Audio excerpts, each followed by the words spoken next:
நீங்க செய்றீங்க, எந்த காரியமும் கைக்கூடி வரலல்ல. நீங்க கை வைக்கிறது எல்லாமே சொல்லப்போனா ஒண்ணுமே நிறைவேற மாட்டேங்குது. நீங்க ஒண்ணு நினைச்சு ஆரம்பிக்கீங்க. ஆனா அது முடிவு நீங்க நினைச்சது போல இல்ல. அப்படின்னு ரொம்ப வேதனையோட இருக்கீங்களா? இன்னைக்கு கர்த்தர் உங்களோட பேசுகிறார்.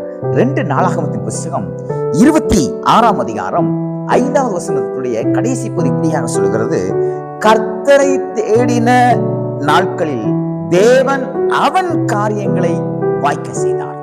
யார் அவன் என்று சொல்லப்பட்டிருக்கிறது என்றால், இங்கே உசியா என்கிற ஒரு ராஜாவை பற்றி சொல்லப்பட்டிருக்கிறது.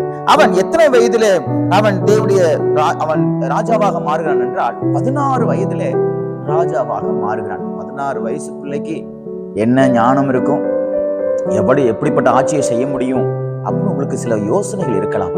அன்றைய காலகட்டத்திலேயே ராஜாக்களுடைய பிள்ளைகளை அவன் இந்த ராஜாவுக்கு ஏற்ற போர் களத்திலையும் மற்ற எல்லா காரியத்திலையும் பழக்க வைப்பாங்க. அவங்களுக்கு நல்ல ஒரு ட்ரைனிங் கொடுப்பாங்க. அப்படி ட்ரைனிங் எடுத்தவர் தான் இந்த உசியா. அதனால தகப்பன் மரித்து போன உடனே இந்த உசியாவை ராஜாவா மாத்துறாங்க. 16 வயசு தான்.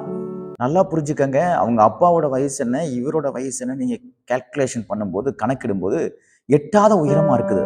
ஆனாலும் இந்த உசியா என்ன பண்ணினார் தெரியுமா?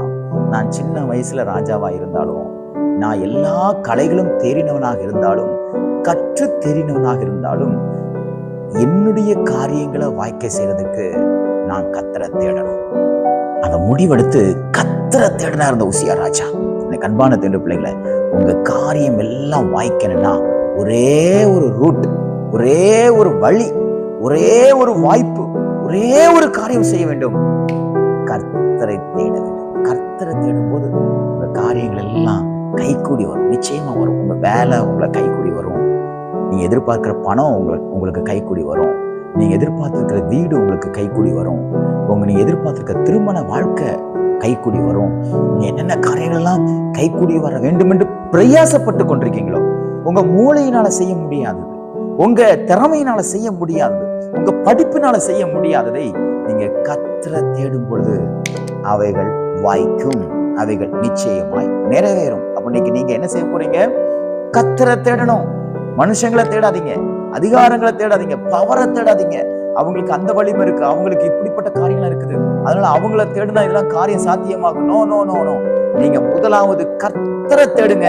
காரியத்தை கர்த்தர் வாய்க்க பண்ணுவார். இன்னைக்கு ஒரு முடிவெடுத்து கர்த்தரை மாத்திரம் தேடுவீர்களா? இன்னைக்கு நீங்கள் தேடுவீர்களே, ஆனால் நிச்சயமாக சொல்கிறேன், உங்கள் காரியங்களை கர்த்தர் வாய்க்க பண்ணுவார். எல்லாம் கைகூடி வரும். தேவனே உங்களுக்கு அற்புதங்களை செய்வார். இந்த நாள் எல்லாவற்றையும் வாய்க்கப்படுகிற நாளாக தேவன் மாற்றி கொடுப்பாராக. God bless you.